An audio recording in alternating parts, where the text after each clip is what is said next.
Welcome back everyone. Welcome to civil services study practice set number 118। ये test series UPPSC PCS के लिए चल रही है। प्रैक्टिस करेंगे इसमें हम करंट अफेयर्स के प्रश्नों पर। 20 प्रश्न है इसमें इंपॉर्टेंट। तो चलिए स्टार्ट करते हैं। इस टेस्ट सीरीज की प्लेलिस्ट बना रखी है, वहाँ पर आप टेस्ट नंबर 1 से लेकर 118 तक पहुँच सकते हैं। तो क्वेश्चन नंबर 1 है यहाँ पर, निम्नलिखित में से कौन सा एक लैंगिक असमानता सूचकांक को मापने में उपयोग नहीं किया जाता? मातृ मृत्यु अनुपात, किशोर जन्म दर, अपराध दर, श्रम बल भागीदारी दर। लैंगिक असमानता सूचकांक को मापने में जो उपयोग किया जाता है, पहले उनको देख लेते हैं। मातृ मृत्यु अनुपात, किशोर जन्म दर, श्रम बल भागीदारी दर। ठीक है। अपराध दर यानी क्राइम रेट नहीं है इसमें, तो यही आंसर है। तो अपराध दर यानी क्राइम रेट, अपराध दर समग्र सामाजिक कल्याण के लिए महत्वपूर्ण है, लेकिन वह सीधे लैंगिक असमानता सूचकांक में शामिल नहीं है। लैंगिक असमानता सूचकांक स्वास्थ्य, शिक्षा और आर्थिक भागीदारी से संबंधित लिंग विशिष्ट संकेतकों पर अधिक ध्यान केंद्रित करता है, यानी जेंडर स्पेसिफिक इंडिकेटर्स पर। तो सी है इसका आंसर। क्वेश्चन नंबर 2 पर आ जाइए। अक्सर समाचारों में देखे जाने वाले पूर्वी समुद्री गलियारे का संबंध किससे है? किससे है? दक्षिण एशियाई देशों के बीच समुद्री सुरक्षा समझौता है क्या? हिंद महासागर और लाल सागर को जोड़ने वाला एक प्राचीन व्यापारिक मार्ग है? या भारत के चेन्नई और रूस के व्लादिवोस्तोक को जोड़ने वाला एक आधुनिक व्यापारिक मार्ग? या भारत के मुंबई और चीन के शंघाई को जोड़ने वाला एक प्रस्तावित व्यापारिक मार्ग क्या है? पूर्वी समुद्री गलियारा। पूर्वी समुद्री गलियारा है भारत के चेन्नई और रूस के व्लादिवोस्तोक को जोड़ने वाला एक आधुनिक व्यापारिक मार्ग। सी है इसका आंसर। देखिए, पूर्वी समुद्री गलियारा भारत के चेन्नई और रूस के व्लादिवोस्तोक को जोड़ने वाला एक आधुनिक व्यापारिक मार्ग है। यह नवीन व्यापारिक मार्ग रूस भारत व्यापार और रणनीतिक साझेदारी में क्रांति ला सकता है। तो याद रखिएगा सीधा सीधा इसको। क्वेश्चन नंबर 3 पर आ जाइए। नॉक्टिस मॉन्स नामक विशाल ज्वालामुखी किस ग्रह पर खोजा गया है हाल ही में? लाल ग्रह। इसकी सरफेस देखकर लग रहा है ये लाल ग्रह है, यानी मंगल है, ये मार्स है। बी है इसका आंसर। देखिए, नॉक्टिक मॉन्स मंगल ग्रह पर हाल ही में पाया गया एक विशाल ज्वालामुखी जो माउंट एवरेस्ट से भी बड़ा है। और वैज्ञानिकों ने मंगल ग्रह पर एक विशाल गहराई से नष्ट हुए विशाल ढाल ज्वालामुखी की खोज की है, जो स्पष्ट दृश्य में छिपा हुआ है। और ज्वालामुखी, जिसे अस्थायी रूप से नॉक्टिस मॉन्स नाम दिया गया है, 29,600 फीट तक पहुंचता है ये जब फूटता है ना ऊपर की तरफ। ठीक है। वैसे नॉर्मल लगता है ये, सरफेस भी इसकी सपाट जैसी है, लेकिन जब ये फूटता है तो 900 फीट की ऊंचाई तक जाता है। 9,022 मीटर और 29,600 फीट की ऊंचाई तक जाता है। इन सभी टेस्ट की आप फुल टेस्ट सीरीज प्राप्त कर सकते हैं। ये नंबर इस पर कॉल या व्हाट्सअप करके। क्वेश्चन नंबर 4 पर आ जाइए। हाल ही में महिला प्रीमियर लीग यानी WPL का खिताब रॉयल चैलेंजर बेंगलोर ने दिल्ली कैपिटल्स को हराकर जीता है। इस क्रिकेट सीरीज में ऑरेंज कैप का खिताब किसे मिला? स्मृति मंधाना, एलिसे पेरी, दीप्ति शर्मा या इनमें से कोई नहीं। तो पहले तो इंपॉर्टेंट प्रश्न यही है कि WPL का खिताब किसने जीता? रॉयल चैलेंजर बेंगलोर ने जीता दिल्ली कैपिटल को हराकर। और इसमें ऑरेंज कैप मिली है एलिसे पेरी। बी है इसका आंसर।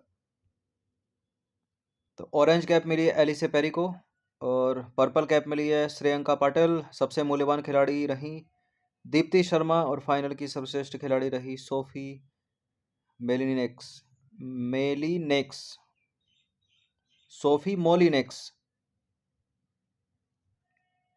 क्वेश्चन नंबर 5 पर आ जाइए। भारत के रक्षा क्षेत्र के संदर्भ में प्रोजेक्ट जोरावर का तात्पर्य क्या है? क्या है प्रोजेक्ट जोरावर? हल्के टैंकों का विकास, इंसास राइफल का विकास, परमाणु चलित पनडुब्बी का विकास, या सशस्त्र बलों के लिए सभी मौसम में चलने वाली जीपों का विकास? प्रोजेक्ट जोरावर क्या है? पनडुब्बी है, इंसास राइफल है, हल्के टैंक हैं, या जीप? ये है हल्के टैंकों का विकास। सी है इसका आंसर। देखिए, प्रोजेक्ट जोरावर या जोरावर परियोजना रक्षा अनुसंधान और विकास संगठन यानी DRDO, जो कि रक्षा मंत्रालय की अनुसंधान और विकास शाखा है, इसने हल्के टैंक जोरावर के लिए आंतरिक परीक्षण शुरू कर दिया है। और वजन में हल्के हैं टैंक और आसान गतिशीलता वाले हैं। ठीक है। लद्दाख सेक्टर सहित उच्च ऊंचाई वाले क्षेत्रों में रक्षा क्षमताओं को संबोधित करने के लिए तैयार हैं टैंक।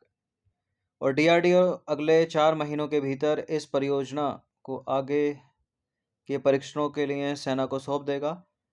और इस परियोजना में एक निजी खिड़की यानी एक प्राइवेट प्लेयर भी है, वो है लार्सन एंड टुब्रो। ठीक है। और इस परियोजना का नाम जनरल जोरावर सिंह कहलूरिया के नाम पर रखा गया है, जिन्होंने जम्मू कश्मीर के डोगरा राजवंश के राजा गुलाब सिंह के अधीन काम किया था और लद्दाख पर विजय प्राप्त करके डोगरा क्षेत्र का विस्तार करने में महत्वपूर्ण भूमिका निभाई थी। क्वेश्चन नंबर 2 दो स्टेटमेंट वाला है। खाद्य तेल पर राष्ट्रीय मिशन, खाद्य तेल पर राष्ट्रीय मिशन के संदर्भ में 2 स्टेटमेंट है यहाँ पर।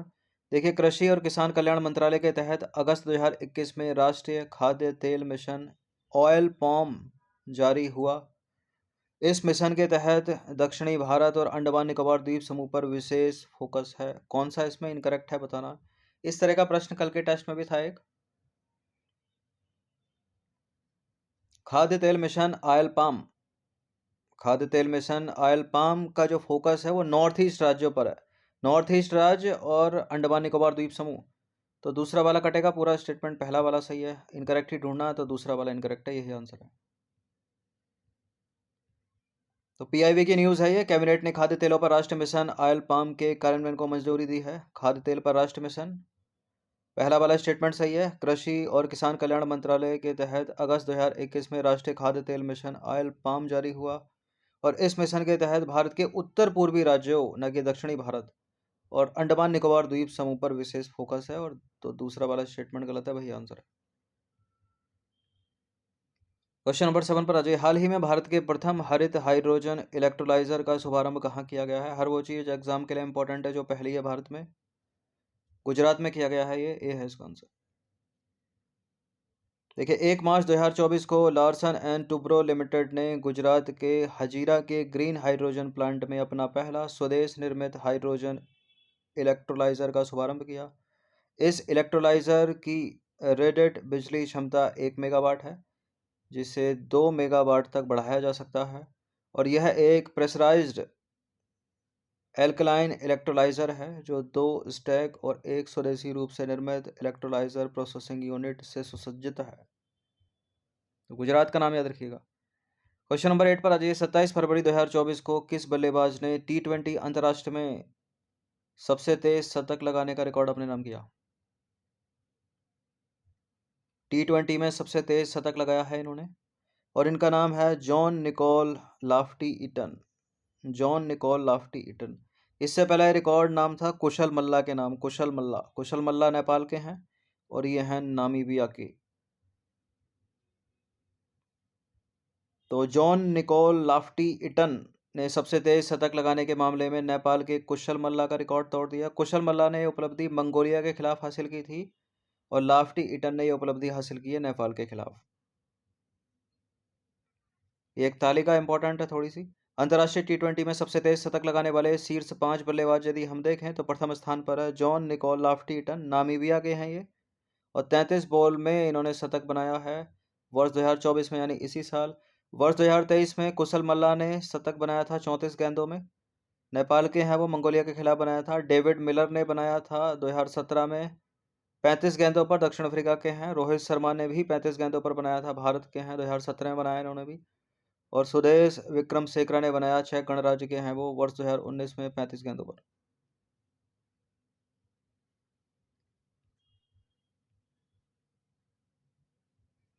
क्वेश्चन नंबर 9 पर आ जाइए। विश्व एथलेटिक्स चैंपियनशिप 2025 का आयोजन कहाँ किया जाएगा, बताइए। विश्व एथलेटिक्स चैंपियनशिप 2025 का आयोजन किया जाएगा जापान के टोक्यो में। देखिए, विश्व एथलेटिक्स चैंपियनशिप 2025 का आयोजन जापान के टोक्यो में किया जाएगा। और विश्व एथलेटिक्स चैंपियनशिप 2017 का आयोजन कहाँ किया गया था, सॉरी 2017 का आयोजन कहाँ किया, 27 का आयोजन कहाँ किया जाएगा, वो किया जाएगा चीन के बीजिंग में। तो दोनों का याद रखिएगा। क्वेश्चन नंबर 10 पर आ जाइए। मार्च 2024 में अरुणाचल प्रदेश में नव सृजित 26वें जिले का नाम क्या है। देखिए, अभी तक अरुणाचल प्रदेश में 25 जिले थे, 2 जिले इसमें नए घोषित किए गए, जिससे कुल जिलों की संख्या बढ़कर 27 हो गई है अरुणाचल प्रदेश में। और जो 26वां जिला है वो है केई पन्योर। ठीक है, यहाँ आंसर केई पन्योर है। और जो विजोम है वो इसका 27वां जिला है। तो दोनों का नाम याद रखिएगा। अभी तक अरुणाचल प्रदेश में 25 जिले थे। 2 नए जिले घोषित होने के बाद अरुणाचल प्रदेश में कुल जिलों की संख्या कितनी हो गई? 27 हो गई। केई पन्योर अरुणाचल प्रदेश का 26वां जिला है और विचोम जो है अरुणाचल प्रदेश का 27वां जिला है। ये हाल ही में घोषित किए गए दोनों। क्वेश्चन नंबर 11 पर आ जाइए। 29 फरवरी 2024 को प्रधानमंत्री नरेंद्र मोदी ने वर्चुअल माध्यम से विश्व की पहली वैदिक घड़ी का उद्घाटन किया है। यह वैदिक घड़ी कहाँ स्थापित की गई है? तो विश्व की पहली वैदिक घड़ी है, न केवल भारत न केवल एशिया बल्कि विश्व की पहली वैदिक घड़ी है ये। और इसका उद्घाटन किया गया है, ये लगी है उज्जैन में, मध्य प्रदेश के उज्जैन में। बी है इसका आंसर। तो भारत के प्रधानमंत्री ने इसका उद्घाटन किया 29 फरवरी 2024 को। मध्य प्रदेश के उज्जैन में विश्व की पहली वैदिक घड़ी है ये। यह घड़ी मध्य प्रदेश के उज्जैन में जंतर मंतर के भीतर सरकारी जीवाजी वेधशाला के निकट 85 फुट ऊंचे टावर पर लगी हुई है।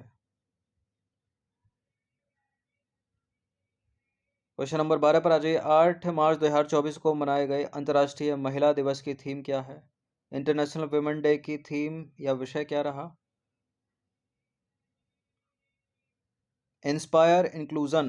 ठीक है, इंस्पायर इंक्लूजन। 8 मार्च 2024 को मनाए गए अंतर्राष्ट्रीय महिला दिवस की थीम थी एम्ब्रेस इक्विटी। जो थी वो वर्ष 2022 को 23 को जो अंतर्राष्ट्रीय महिला दिवस मनाया गया उसकी थी।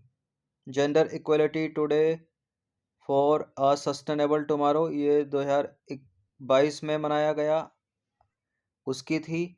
Women in leadership achieving in equal future in covid world, ये वर्ष 2021 की थी अंतर्राष्ट्रीय महिला दिवस। ये 22 की, 23 की और यह है 24 की। आपको याद रखनी है 24 वाली।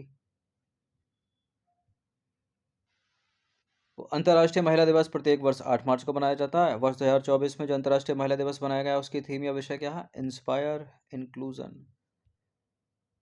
क्वेश्चन नंबर 13 पर आ जाइए। 66वें वार्षिक ग्रैमी अवार्ड 2024 से संबंधित दो स्टेटमेंट है यहाँ पर। कौन सा इसमें सही होगा? ग्रैमी अवार्ड की बात हो रही है तो इसमें फ्लावर्स को रिकॉर्ड ऑफ द ईयर का पुरस्कार प्रदान किया गया और भारत के फ्यूजन संगीत समूह शक्ति बैंड ने दिस मोमेंट के लिए सर्वश्रेष्ठ वैश्विक म्यूजिक एल्बम का अवार्ड जीता। बिल्कुल ये करेक्ट है, दोनों के दोनों स्टेटमेंट। सी है इसका आंसर। तो कौन से नंबर के ग्रैमी अवार्ड थे? 66वें नंबर के ग्रैमी अवार्ड थे। कहाँ ये अवार्ड दिए गए? 4 फरवरी 2024 को अमेरिका के लॉस एंजलिस में आयोजित एक समारोह में यह पुरस्कार दिए गए या अवार्ड दिए गए। सर्वश्रेष्ठ पॉप वोकल एल्बम है इसमें मिडनाइट टेलर स्विफ्ट की। और रिकॉर्ड ऑफ द ईयर, इस ये ज़्यादा इंपॉर्टेंट है, फ्लावर्स है, गीतकार है माइली साइरस। तो मेनली इसी का नाम याद रखिए ज़्यादातर। नंबर 14 पर आ जाइए। जनवरी 2024 में पहली बार किस राज्य सरकार ने सड़क सुरक्षा बल का गठन किया है? सड़क सुरक्षा बल, यह है आम आदमी पार्टी की सरकार जो चल रही है पंजाब में। डी है इसका आंसर। देखिए, सड़क सुरक्षा बल में 144 वाहन और 50,000 कर्मचारी शामिल होंगे जिन लोगों की सुरक्षा सुनिश्चित करने के लिए सड़कों पर हर 30 किलोमीटर पर तैनात किया जाएगा। और इस बल का लक्ष्य लोगों की सुरक्षा करना और राज्य में यातायात संचालन को सुव्यवस्थित करना है। क्वेश्चन नंबर 15 पर आ जाइए। फरवरी 2024 में किस देश के अंतरिक्ष यात्री ओलेग कोनोनेंको ने अंतरिक्ष में सबसे अधिक समय बिताने का नया विश्व रिकॉर्ड बनाया? Oleg Kononenko. ओलेग कोनोनेंको ये हैं रूस के। ठीक है, ये नाम में भी अपने आप में इंपॉर्टेंट प्रश्न है कि किसने सबसे ज़्यादा अंतरिक्ष में रहने का रिकॉर्ड बनाया अभी हाल ही में। Oleg Kononenko. और कहाँ के हैं ये? रूस के हैं। इससे पहले जो रिकॉर्ड था सबसे ज़्यादा अंतरिक्ष में समय बिताने का वो रूस के ही एक व्यक्ति के नाम था, एक अंतरिक्ष यात्री के नाम था, और तोड़ा भी रूस के अंतरिक्ष यात्री ने ही। तो रूसी अंतरिक्ष यात्री ओलेग कोनोनेंको ने अंतरिक्ष में सर्वाधिक समय तक रहने का विश्व रिकॉर्ड बनाया है। उन्होंने अंतरिक्ष में 878 दिन 12 घंटे से अधिक का समय बिताया। इससे पहले यह रिकॉर्ड जो है रूस के ही गेनेडी पडलक्का गेनेडी पटलक्का के नाम था, जिन्होंने कुल 878 दिन 11 घंटे और 29 मिनट और 48 सेकंड का समय अंतरिक्ष में बिताया था। ठीक है, तो अब तो और भी समय हो गया होगा। क्वेश्चन नंबर 16 पर आ जाइए। 5 फरवरी 2024 को किसने इलाहाबाद उच्च न्यायालय के नए मुख्य न्यायाधीश के रूप में शपथ ग्रहण किया है? किसने किया है? इसका आंसर है न्यायमूर्ति अरुण भंसाली। बी है इसका आंसर। तो न्यायमूर्ति अरुण भंसाली को पद एवं गोपनीयता की जो शपथ दिलाई है, उत्तर प्रदेश की महिला राज्यपाल आनंदीबेन पटेल ने दिलाई। और भारतीय संविधान के अनुच्छेद 214 से 237 तक न्याय प्रशासन से संबंधित प्रावधान है, यानी उच्च न्यायालय और अधीनस्थ न्यायालय से रिलेटेड। क्वेश्चन नंबर 17 पर आ जाइए। 9वें रायसीना डायलॉग 2024 से संबंधित निम्नलिखित कथनों पर विचार करेंगे। 21 से 23 फरवरी 2024 के मध्य इसका आयोजन नई दिल्ली में किया गया। इसका आयोजन वर्ष 2016 से किया जा रहा है। कौन सा सही है इसमें? देखिए, करेक्ट है दोनों के दोनों स्टेटमेंट। सी है इसका आंसर। तो इस सम्मेलन का आयोजन वर्ष 2016 से किया जा रहा है और हाल ही में इसका आयोजन भारत के नई दिल्ली में किया गया। कब से कब तक, वो सब लिखा है 21 से 23 फरवरी 2024 के मध्य। इंपॉर्टेंट प्रश्न है पूरे टेस्ट का सबसे ज़्यादा।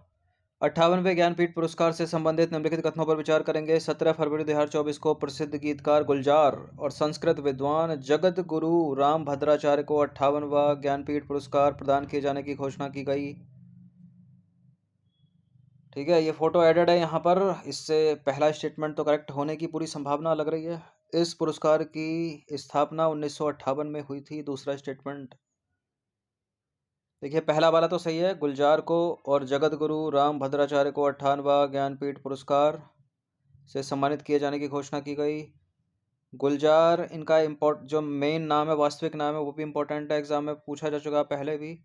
इस पुरस्कार की जो स्थापना है ज्ञानपीठ पुरस्कार की, वो 1965 में की गई थी, ना कि 58 में। गलत है पहला वाला, दूसरा वाला स्टेटमेंट। तो केवल एक ही सही होगा यहाँ पर। देखिए, 17 फरवरी 2024 को प्रसिद्ध गीतकार गुलजार, इनका जो वास्तविक नाम है वो है संपूर्ण सिंह कालरा, और संस्कृत विद्वान जगत गुरु राम भद्राचार्य को 58वां ज्ञानपीठ पुरस्कार प्रदान किए जाने की घोषणा की गई। पहला सही है। गुलजार जो है वो हिंदी सिनेमा में अपने बेहतरीन काम के लिए जाने जाते हैं, और इस पुरस्कार के तहत, यानी ज्ञानपीठ पुरस्कार के तहत 11 लाख रुपए की धनराशि मिलती है, प्रशस्ति पत्र मिलता है, और वाग्देवी की कांशी की प्रतिमा प्रदान की जाती है। लाख है ये, लख नहीं है। बाकी दूसरा स्टेटमेंट गलत है, क्योंकि वर्ष 1965 में, ना कि 58 में, पहली बार प्रसिद्ध मलयालम साहित्यकार जी शंकर कुरुप को प्रथम ज्ञानपीठ पुरस्कार से सम्मानित किया गया था। अतः दूसरा वाला स्टेटमेंट गलत है, क्योंकि वहां एक 1958 लिखा था। क्वेश्चन नंबर 19 है। 14 फरवरी 2024 को अबू धाबी में उद्घाटित पहले हिंदू मंदिर के संबंध में निम्नलिखित कथनों पर विचार करेंगे। 4 स्टेटमेंट है यहाँ पर, कौन सा इसमें सही होगा? देखिए, इसका उद्घाटन भारत के प्रधानमंत्री ने किया। इस मंदिर का जो नाम है बोचासन वासी अक्षर पुरुषोत्तम स्वामी नारायण संस्था मंदिर है। इस मंदिर के निर्माण में राजस्थान के बलुआ गुलाबी पत्थरों का उपयोग किया गया है, और इस मंदिर की जो ऊंचाई है वो 108 फीट है। तो अबू धाबी में उद्घाटित पहला हिंदू मंदिर, उद्घाटन किसने किया? भारत के प्रधानमंत्री नरेंद्र मोदी ने। इस मंदिर का नाम क्या है? बोचासन बासी अक्षर पुरुषोत्तम नारायण स्वामी मंदिर, स्वामी नारायण संस्था मंदिर। और इसमें जो पत्थर है वो राजस्थान का गुलाबी बलुआ पत्थर है, और इसकी ऊंचाई 108 फीट है। तो ये सारी की सारी जो चार चार चीज़ें लिखी हैं, चार चार स्टेटमेंट हैं, ये सारे के सारे सही हैं। तो इसका आंसर हो जाएगा उपरोक्त सभी 1 2 3 4 डी।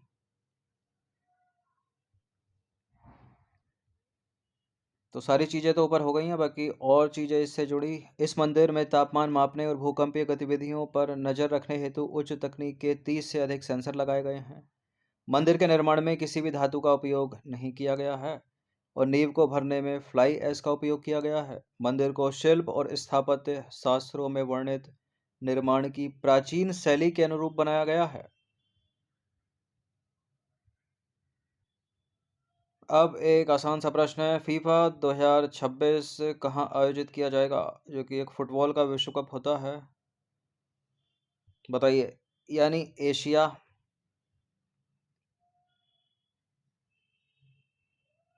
ये हो गया नॉर्थ अमेरिका, ये भी एशियन हो गए। तो इसका आयोजन किया जाएगा नॉर्थ अमेरिका में, यानी अमेरिका में, कनाडा और मैक्सिको में। सी हैज़ आंसर। तो फीफा विश्व कप 2026 कनाडा, मैक्सिको और अमेरिका में आयोजित किया जाएगा। यह फुटबॉल का 23वां फीफा विश्व कप टूर्नामेंट होगा और फीफा का जो मुख्यालय है वो स्विट्जरलैंड के ज्यूरिक में स्थित है। तो ये 20 प्रश्न थे इंपॉर्टेंट, इनकी प्रैक्टिस कर लीजिएगा। धन्यवाद।